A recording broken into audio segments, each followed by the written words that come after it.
تو کہنے لگی میں اپنی بھتیجی کے لیے لے رہی ہوں، مگر اماں کی بات میں کوئی صداقت نہیں تھی، نہ جانے وہ یہ چوڑیاں کس کے لیے خرید رہی تھی۔ ایک دن اماں نے کہا کہ میں نہانے جا رہی ہوں، تو میں نے سوچا لگے ہاتھوں اماں کے کمرے کی تلاشی لے لوں کہ ماں کے کمرے میں ایسا ہے کیا۔ انہوں نے کہا سالن چڑھا دو، میں نے کہا ٹھیک ہے، اور اپنے کام میں لگ گئی۔ میں ماں کے کمرے میں تلاشی لینے جا رہی تھی، اچانک عارف آ گئے۔ مجھے بے چینی نے آن گھیرا۔ مجھے بہت غصہ آیا کہ آج بہت اچھا موقع تھا، میں اماں کے کمرے کی تلاشی لے ہی لیتی کہ عارف کی آمد نے میرا پلان کینسل کر دیا۔ عارف گھر کے اکلوتے سپوت تھے اور مزاج میں بھی غصہ باپ سے وراثت میں ملا تھا، اس لیے میں ان سے بہت ڈرتی تھی، ان سے کچھ بھی شیئر نہیں کر سکتی تھی۔ عارف اپنی چیک بک لینے آئے تھے، کہنے لگے فرا ذرا میری چیک بک تو ڈھونڈ کر دینا۔ میں فرما بردار بیوی کی طرح چیک بک ڈھونڈنے میں لگ گئی۔ جب چیک بک نہ ملی تو عارف نے مجھے خوب سنائی، حالانکہ میرا اس میں کوئی قصور نہیں تھا، وہ اپنی چیزیں خود رکھتے تھے۔ کافی دیر محنت کے بعد عارف کو چیک بک مل ہی گئی۔ کچھ دیر بعد عارف جا چکے تھے، میں بھی باہر کچن میں چلی گئی۔ تھوڑی دیر بعد محلے سے ایک عورت آئی، وہ حاملہ تھی۔ میری اماں پڑوسن کو ہدایت دے رہی تھی۔ اماں نے مجھے دیکھا تو اپنے پاس بلا لیا۔ میں نے سلام کیا اور شربت بنانے کے بہانے اٹھ گئی۔ تھوڑی دیر بعد مجھے کچھ سرگوشی سنائی دی جو ہماری پڑوسن کی تھی، وہ کسی ڈاکٹر کو چیک کروانے کا بول رہی تھی۔ مجھے ان کی باتوں پر اپنے اندر خالی پن محسوس ہوا۔ رات کا وقت تھا، ہم اپنے کمرے میں جا چکی تھی کہ اچانک مجھے بادل گرجنے کی آواز سنائی دی۔ میں جلدی سے ننگے سر ننگے پیر چھت پر بھاگی۔ مجھے یاد آیا کہ میں نے چھت پر کپڑے سکھائے تھے، بارش میں گیلے ہو جائیں گے۔ میں چھت پر پہنچی تو میری آنکھیں باہر نکلنے کو تھیں، کیونکہ اماں چھت کے بیچوں بیچ کھڑی تھی۔ وہ بھی شاید کسی کام سے آئی تھی، لیکن کیا انہوں نے وہی سوٹ پہنا تھا جو میں نے دھویا تھا؟ اماں نے پیچھے مڑ کر دیکھا تو گھبرا گئی اور کہنے لگی کہ وہ بھی کپڑے لینے آئی تھی۔ مجھے فکر تھی کہ تمہاری محنت ضائع ہو جائے گی۔ ان کی زبان لڑکھڑا رہی تھی، جھوٹ بول رہی ہوں گی۔ میں نے ان سے کچھ نہ کہا اور کپڑے اتارنے لگی اور ساتھ ہی نیچے چلے گئی۔ میں نے اپنے کمرے کا رخ کیا، دماغ میں الجھن کا جال ختم نہیں ہو رہا تھا۔ مجھے اماں کی عجیب حرکتوں نے الگ راستے کا ہی راہ دیا تھا۔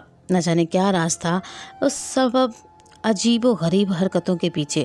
رات کو اتنی ٹھنڈ میں باہر جانا، یہ سوچ سوچ کے مجھے پتہ ہی نہیں چلا کہ میری آنکھ لگ گئی۔ اگلے دن اماں کی چابی گم ہو گئی۔ اماں نے پورے گھر میں ہنگامہ کر دیا کہ میری چابی گم ہو گئی ہے۔ ابا نے پوچھا پھر ایسا کیا ہے تمہاری الماری میں جو تمہیں چابی کی اتنی فکر ہو رہی ہے؟ کوئی بات نہیں، مل رہی تو میں دوسری چابی بنوا دوں گا، تم ٹینشن نہیں لیا کرو۔ میرا تجسس بڑھتا جا رہا تھا۔ صرف ایک چابی کے لیے اس قدر بے چین ہونا عام بات نہیں تھی۔ میں بہت پریشان تھی، سوچ سوچ کر ہلکان ہوئے جا رہی تھی کہ آخر سچ تک کیسے پہنچوں، کیونکہ اماں اپنے کمرے سے نکلنے والی نہیں تھی۔ کچھ تو کرنا ہی تھا۔ میں نے عارف سے بات کرنے کی ٹھانی۔ رات جب گھر آئے تو میں نے ان سے کہا عارف کیوں نہ اس بار اماں اور ابا کو کہیں بھیجا جائے، کہیں گھومنے بھیجا جائے۔ اماں گھر میں رہ کر تھک جاتی ہیں اور ابا کاروبار سنبھال کر، آخر یہ اتنا پیسہ کس لیے ہے جب انسان اپنے اوپر ہی خرچ نہ کریں۔ میں نے تھوڑی دو چار باتیں اور اماں کی ہمدردی میں بول دی۔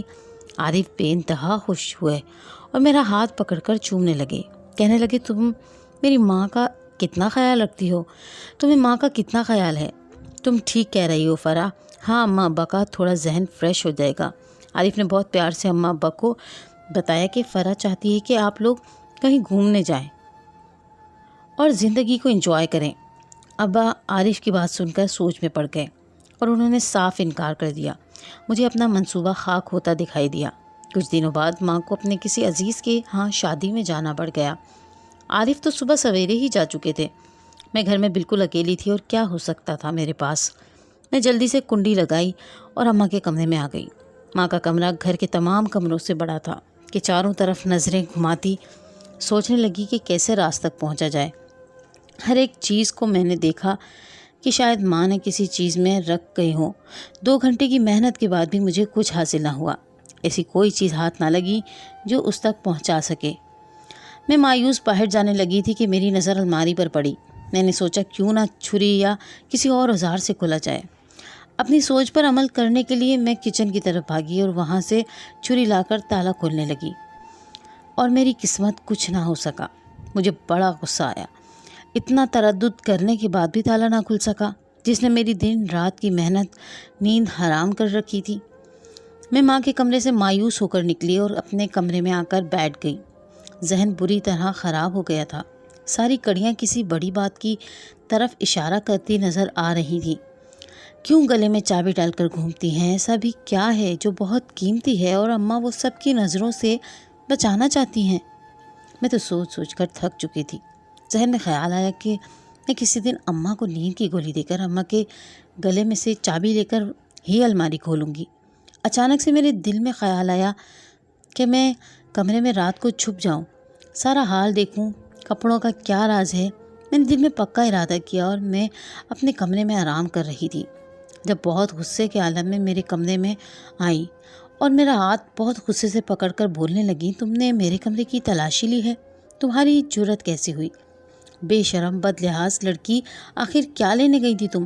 کس کی اجازت سے میرے کمرے میں گئی تھی؟ ان کی آنکھوں سے جیسے شعلے برس رہے تھے۔ زندگی میں پہلی بار میں نے ان کو اتنا غصہ میں دیکھا تھا۔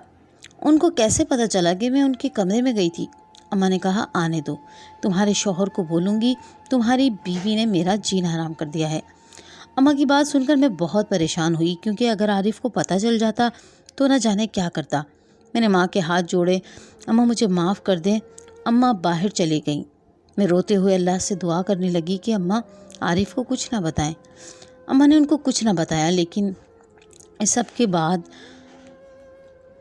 اس دن کے بعد اماں کی نظریں ہر وقت مجھے کھوجنے میں لگی رہتی۔ میں اب سب کو چھوڑ کر ان کا خیال رکھتی۔ ان دونوں کا کاروبار کی وجہ سے ابا کو اور میرے شوہر کو 15 دن کے لیے باہر جانا پڑا۔ اب گھر میں صرف میں اور میری ساس اکیلے تھے۔ میری ساس مجھے دن رات کام میں مصروف رکھتی۔ ان دنوں میں بالکل بھول چکی تھی کہ مجھے کسی کا بھی پتہ لگانا ہے۔ اماں رات گئے کام پر لگا دیتی، نہ جانے انہیں کیا ہو گیا تھا۔ اماں اور میں ایک ہی کمرے میں سونے تھے، لیکن ابھی تک اماں نے میرے سامنے کوئی حرکت نہ کی جس سے میرا شک جائے۔ یہ 7ویں دن کی بات ہے جب اماں کو میں نے کچن سے کافی ساری چیزیں کھانے کی لے جاتے دیکھا۔ اماں سارا سامان برتن میں بھر رہی تھی۔ مجھے جاننے کی جستجو ہوئی کہ ماں یہ کھانا کہاں لے کر جائیں گی ابھی اور کس کو دیں گی۔ ابھی میری حیرت دور نہ ہوئی تھی کہ اماں مجھے واپس آتی دکھائی دیں۔ میں جلدی سے ان کے آنے سے پہلے سونے کے لیے لیٹ گئی۔ مجھے بہت حیرانی ہوئی کہ یہ کیا ہو رہا ہے۔ اگر کھانا بیڈ کے نیچے رکھنے کا مقصد کیا ہے؟ میری تو سانسیں رکنے لگیں۔ اماں کی الٹی سیدھی حرکتوں سے مجھے بے حد خوف محسوس ہوتا تھا۔ یہ عام بات نہیں تھی جن کو نظر انداز کیا جا سکے۔ میرا دل آگے کی کارروائی کا انتظار کرنے لگا کہ وہ اب اور کیا کریں گی، لیکن وہ اپنے پلنگ پر گھوڑے بیچ کر سو چکی تھی۔ میری نیند آنکھوں سے کوسوں دور تھی۔ مجھے مجبور کر دیا تھا اپنی حرکتوں سے کہ میں اب حقیقت تک پہنچ کر رہوں۔ میں نے وہ ساری رات آنکھوں میں گزاری میری اور سوچتی رہی کہ اس سب سے نکلنے کا حل کیا ہے۔ آج اماں کے میکے والے آ رہے تھے۔ مجھے اماں نے بہت سارا اور طرح طرح کے کھانے بنانے کا بولا۔ میں نے کھانا تیار کر کے اماں کو بتایا۔ تب تک ان کی میکے والے بھی آ چکے تھے۔ اماں نے ان سے میرا تعارف کروایا۔ اماں کی بھابھی مجھ پر مسلسل طنز کے تیر برسا رہی تھی۔ میں نے بہت مشکل سے یہ باتیں برداشت کی۔ اماں نے مجھے اپنے کمرے سے پاندان لانے کا کہا، کیونکہ ان کی بھابھی پان شوق سے کھاتی تھی۔ آج سب پان کھائیں گے۔ جلدی سے اماں کے کمرے میں آئی اور پاندان باہر لے جانے لگی۔ میرا پاؤں مڑا اور پاندان نیچے جا گرا۔ ابھی میں درد سے تڑپ رہی تھی کہ بیڈ کے نیچے پڑی چیز کو دیکھ کر میری نظر اس پر جم کر رہ گئی۔ وہی چابی تھی جو مجھے ماں کے راز تک پہنچا سکتی تھی۔ میں نے جلدی سے چابی اٹھائی اور اسے چھپا لیا۔ پھر بہت مشکل سے ہمت کر کے پاندان اٹھایا اور باہر کی سمت چل دی، جہاں اماں میرا انتظار کر رہی تھی۔ میں نے پاندان اماں کے سپرد کیا اور سر درد کا بہانہ بنا کر اپنے کمرے میں آ گئی اور سوچنے لگی آج رات کو سونے کے بعد میں اس راز تک پہنچ جاؤں گی جو کہ اماں ہم سب سے اتنے سالوں سے چھپا کے آ رہی ہیں۔ آخر کون سی ایسی وجہ ہے جو ان کو یہ کرنے پر بے بس کرتی ہے؟ میں خیالوں میں گم تھی جب ماں کی آواز سنائی دی تھی۔ اماں چائے کا بول رہی تھی۔ میں نے گہری سانس لی اور کچن میں آئی۔ میں نے چائے کا پانی چولہے پر رکھا اور پتی ڈالنے لگی۔ اچانک پتی کی خوشبو سے مجھے چکر آنے لگے۔ اماں کچن سے کچھ لینے آ رہی تھی۔ مجھے چکر کھاتا ہوا دیکھ کر میری طرف بڑھی اور مجھے گرنے سے بچا لیا۔